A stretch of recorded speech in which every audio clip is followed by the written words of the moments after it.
Hi, this is Nino from Cinema 5D. I'm here on the phone with Tabb Firchau from Freefly Systems, and they have just announced the Movi Pro.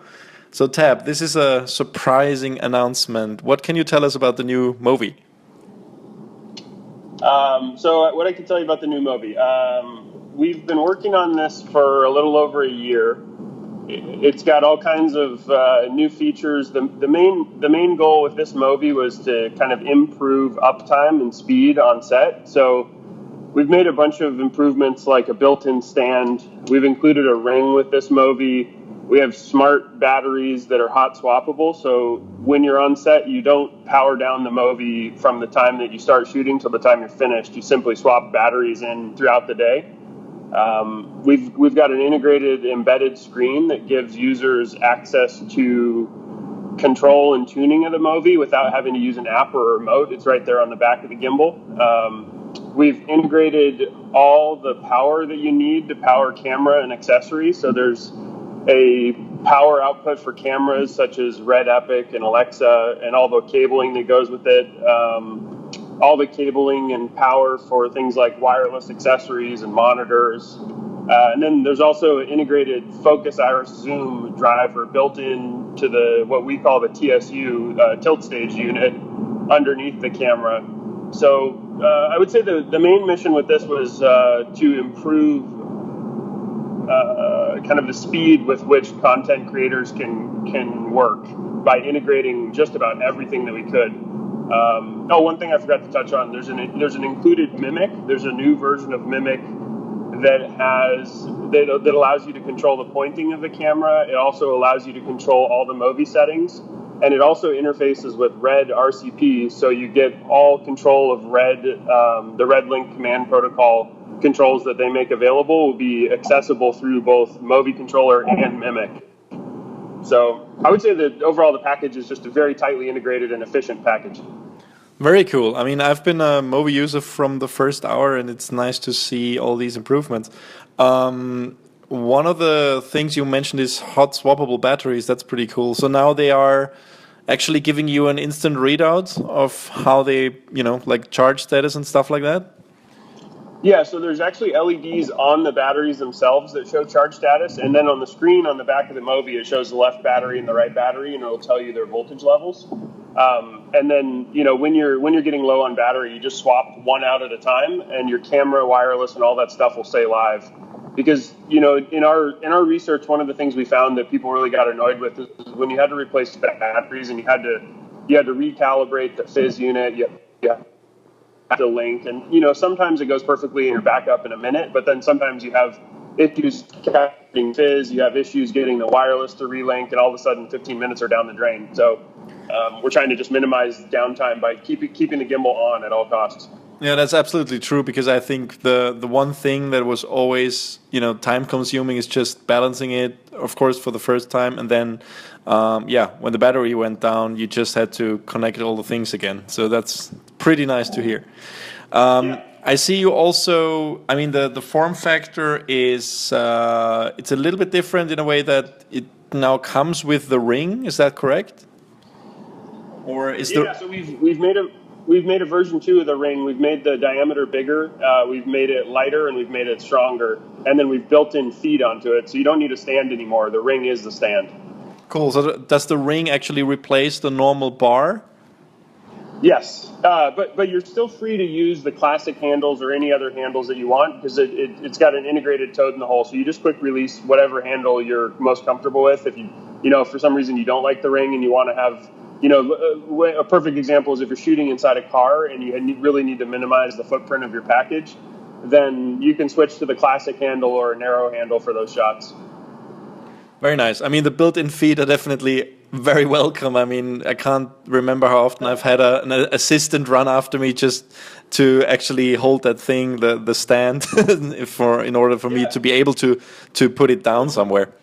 When we started, we thought the built-in feet would be like, a nice feature, but after we started testing and using it more, I think it's truly a critical feature, because it changes the way you shoot. When you're setting up for a shot, the Movi operator just sets it on the ground, and the person doing remote control can, still has access to framing, focus, iris, all the controls, and then you just leave it on the ground until you're absolutely ready to shoot. You pick it up, you get the shot, and you immediately put it right back down. So, like, I'm always the guy stuck carrying the gimbal on our crew. So for me, it makes a huge difference in operator fatigue. Oh, absolutely, and I think my back will thank you for that, and many other specs as well. No, it is really a critical feature, because I mean, yeah, otherwise you end up just holding it on the top handle while you're not shooting. But it's also, like, you constantly have it in your hands otherwise, very often.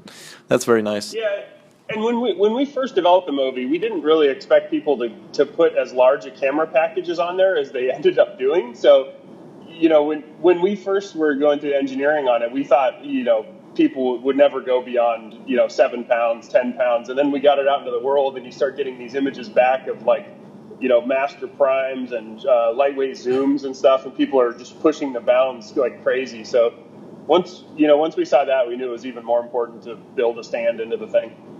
Yeah, absolutely.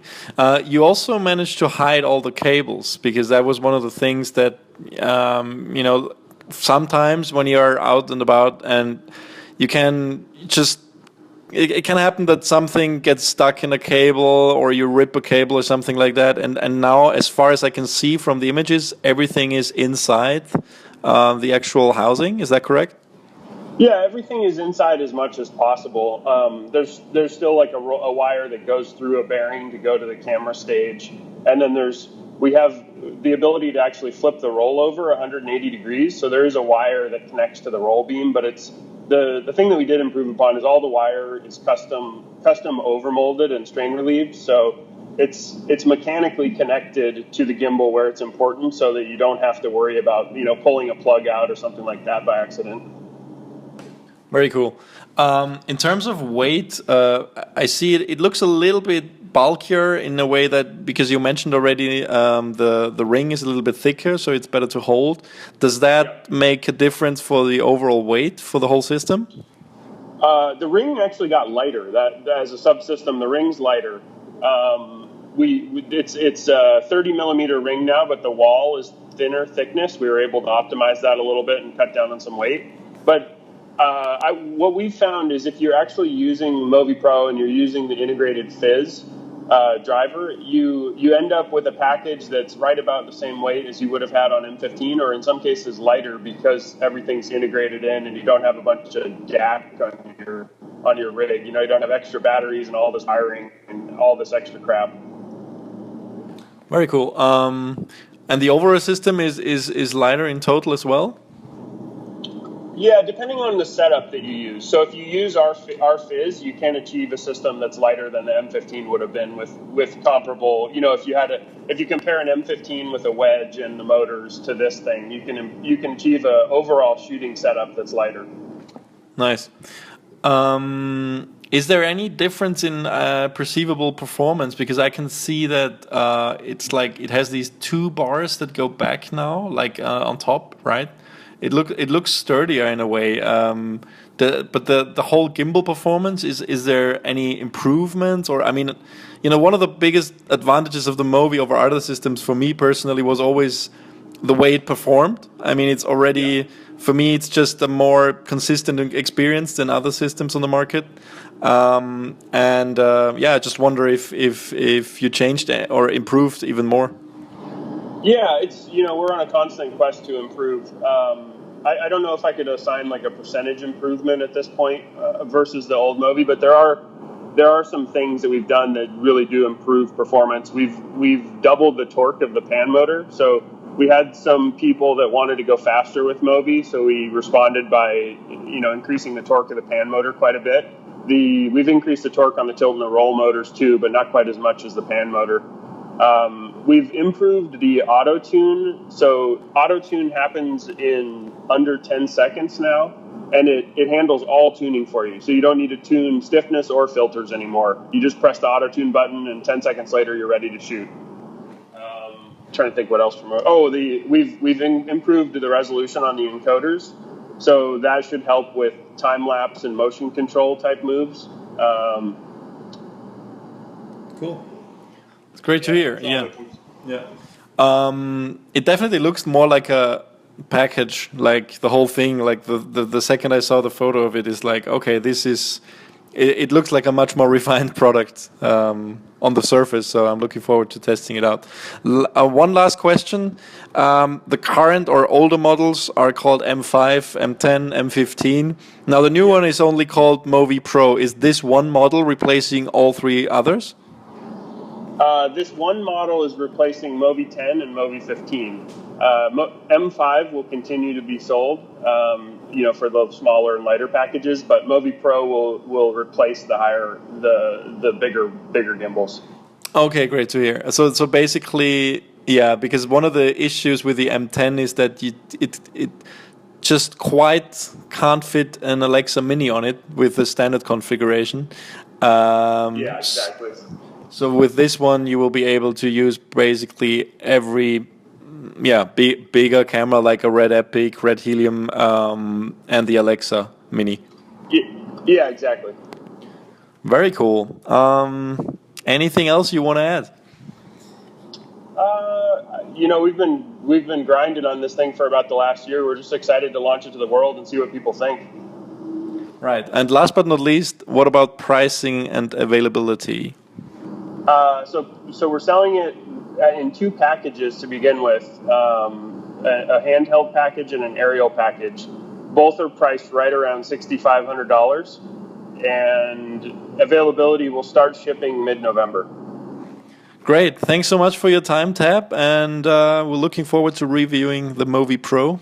And thanks for taking time out of your day on your way to work. Is that correct? Yeah. All right, so see you soon, hopefully at one of the next trade shows, I guess.